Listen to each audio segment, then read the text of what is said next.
দেখুন আজকে রেসিপি হচ্ছে চিকেন কোরমা। তো চিকেন কোরমা করার জন্য আমি এখানে 1 কিলো চিকেন নিয়ে নিয়েছি। এটাকে নুন দিয়ে আমি ভালো করে 2-3 বার ধুয়ে নিয়েছি। প্রতিটা স্টেপ ফলো করুন, আর ভালো লাগলে অবশ্যই লাইক, কমেন্ট, শেয়ার, সাবস্ক্রাইব করতে ভুলবেন না। তো চলুন, এবার যেটা বললাম 1 কিলো চিকেন নিয়ে ভালো করে লবণ দিয়ে আমি এটাকে ধুয়ে নিয়েছি 2-3 বার। আর এর উপকরণগুলো নিয়েছি, সেগুলো আপনাদেরকে পাটে পাটে এক এক করে বোঝাবো। আর ভিডিওটা বড় হয়ে যাবে বলে আমি এখন দেখিয়ে দেবো, দিয়ে সব কেটে পুরো রেসিপি তৈরির সময় আপনাদেরকে পুরো পাঠে পাঠে আমি বোঝাবো। তো চলুন। আর এখানে নিয়েছি গোলমরিচের গুঁড়ো, 10 টাকার যে পাতা পাওয়া যায় সেই পাতা একটা গুঁড়ো নিয়েছি। এখানে নিয়েছি আমন্ড বাদাম 30 গ্রাম, কাজু বাদাম 50 গ্রাম।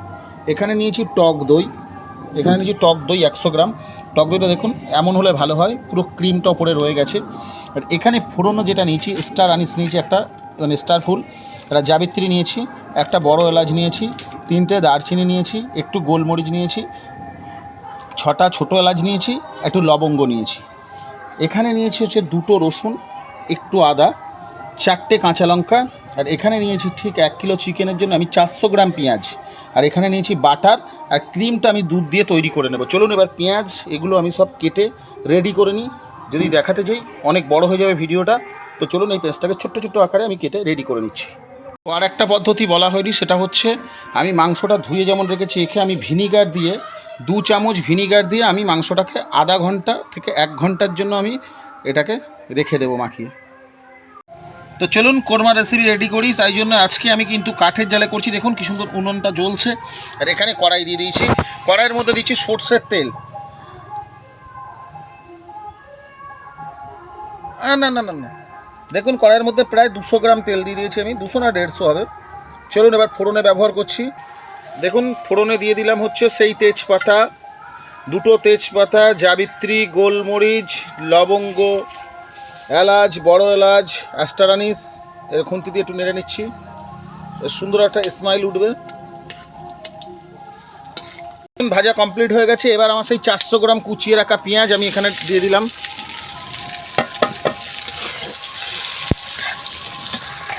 দেখুন এবার এখানে আমি স্বাদ অনুযায়ী লবণ অ্যাড করবো। পুরো মাংসের লবণ থেকে শুরু করে যা লাগবে সব অ্যাড দিয়ে দেবো একবারে।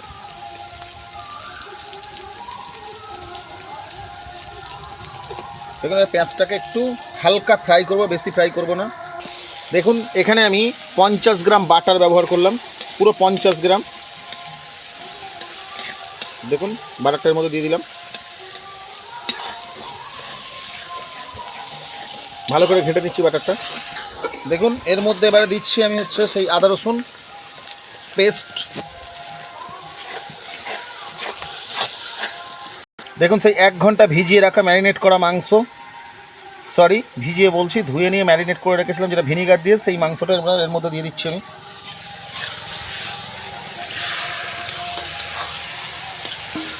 দেখুন এবার ভালো করে আমি মাংসটাকে কষবো, প্রায় 10-15 মিনিট ধরে ভালো করে এটাকে আমি ভাজবো।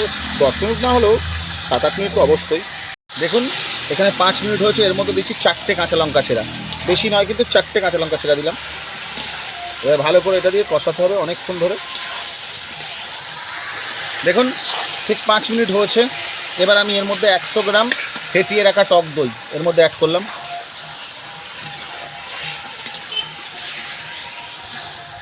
দেখুন এখানে আমি এবার ব্যবহার করছি অল্প করে একটু জিরের গুঁড়ো। জিরের গুঁড়োটা কিন্তু অল্প দেবেন, বেশি দেবেন না, অল্প জিরের গুঁড়ো দেওয়া হলো এখানে। আর বেশি পরিমাণে যেটা দেওয়া হচ্ছে সেটা হচ্ছে ধনের গুঁড়ো। ধনের গুঁড়োটা একটু বেশি দেওয়া হলো। প্রতিটা স্টেপ ফলো করবেন, আর ভালো লাগলে অবশ্যই লাইক, কমেন্ট, শেয়ার করতে ভুলবেন না। আর অনুরোধ হইলে বাড়িতে একবার ট্রাই করবেন, কাঠের জালে তো দুর্দান্ত হবে। এই স্টেপে লবণ আর ঝালটা চেক করে নেবেন, ঝাল যেমন খাবেন তেমনি দেবেন। আমি আবার 2টো কাঁচা লঙ্কা দিচ্ছি, কারণ আমি ঝাল একটু বেশি খাবো সেই জন্য। এবার আমি এখানে দিচ্ছি গোলমরিচের গুঁড়ো, একটু গোলমরিচের গুঁড়ো অ্যাড করলাম।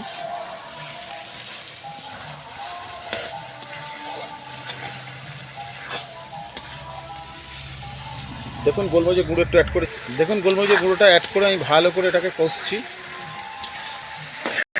দেখুন এই স্টেপে ব্যবহার করছি একটু কস্তুরি মেথি পাতা, কস্তুরি মেথি পাতা দিয়ে দিলাম। ধোঁয়া হচ্ছে বলে হয়তো আপনাদের দেখাতে পারলাম না, অল্প করে একটু কস্তুরি মেথি পাতা দিয়ে দিলাম।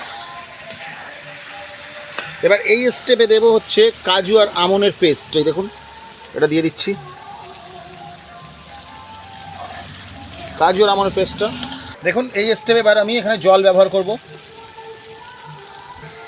দেখুন বাটি ধোয়া জলটা দিলাম, আরও এক্সট্রা একটু জল দেবো যাতে এটা সিদ্ধ হয়।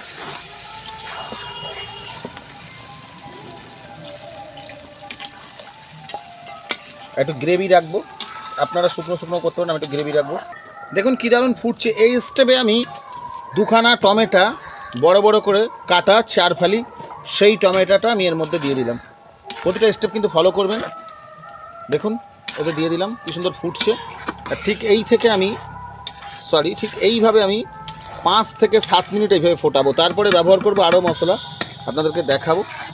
আর দুর্দান্ত টেস্ট, অনুরোধ রইল বাড়িতে অবশ্যই একবার ট্রাই করবেন।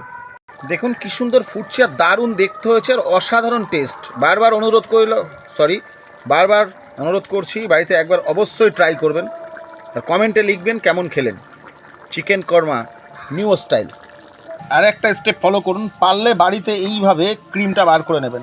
আমি কিন্তু 500 গ্রাম দুধ নিয়েছি, নিয়ে আমি এখানে ফ্রেশ ক্রিম বার করে নিয়েছি। আরও দুর্দান্ত টেস্ট হবে। এমনি দোকানে কিনতে পাওয়া যায়, সেগুলোর থেকে এটা হচ্ছে বেটার যদি বাড়িতে তৈরি করে নিতে পারেন। আমি যেমন তৈরি করে নিয়েছি। দেখুন ঠিক 5 মিনিট পরে ফিরে এলাম।